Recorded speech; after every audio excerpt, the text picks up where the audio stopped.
Today, we're taking a trip back in time. It's a story about some very fancy clothes, an unpaid bill, and a surprisingly relevant legal rule that, believe it or not, still protects young people today. So here's the central question. Can a teenager just walk away from a contract? It feels like a super modern problem, right? But the answer we're looking for comes from a story that's much older than you'd think. Just imagine, you're a teen, you buy something really expensive, and then you change your mind. What happens then? Okay, let's set the scene. The year is 1908. Our story kicks off in London with a high-end tailor and some, shall we say, very luxurious waistcoats. So, first up, a tailor's unpaid bill.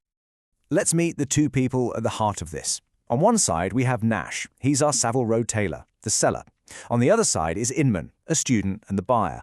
But here's the crucial detail. Inman is legally a minor, and that one little fact is about to change everything. The problem itself is pretty straightforward. There's an unpaid bill for a whole bunch of expensive, custom-made waistcoats. Inman got the goods, but Nash, well, he never got paid. And this, of course, led to a legal standoff.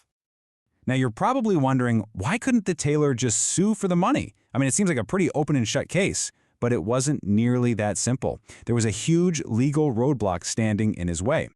And here it is. The answer is a very special legal rule.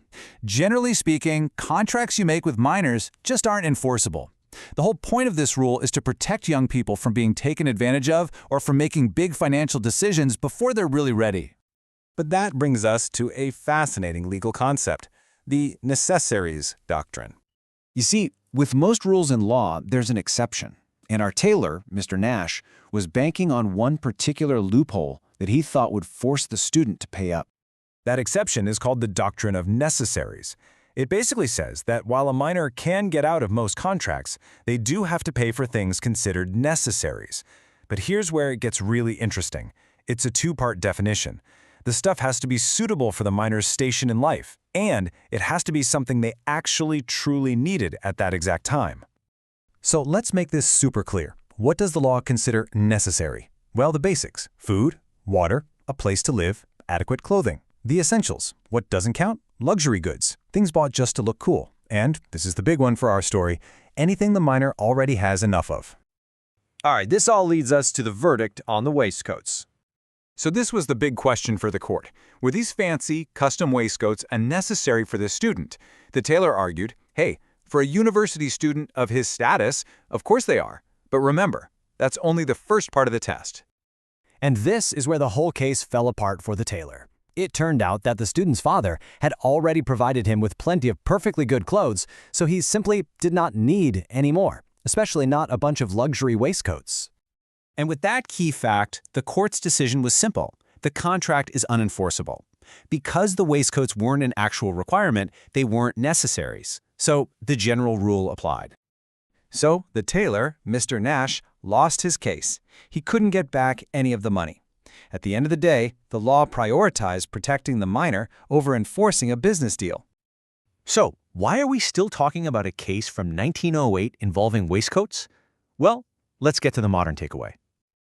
This case lays out some really key principles. 1. Be super careful making contracts with minors because they're generally unenforceable. 2. There's that big exception for necessaries. 3. And this is the core lesson.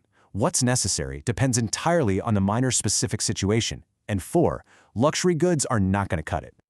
And just think about how relevant this is today. It's not about waistcoats anymore. It's about online shopping, digital contracts, in-app purchases. The very same legal principle that protected Inman back then is what protects a teenager today who might accidentally rack up a massive bill online. And that leaves us with a really fascinating question to think about. In our world of digital goods and services, what does a necessary even mean anymore? Could a smartphone be a necessary? What about a subscription to an educational app? The world has changed dramatically. But the legal questions that were sparked by a few unpaid-for waistcoats are more relevant than ever.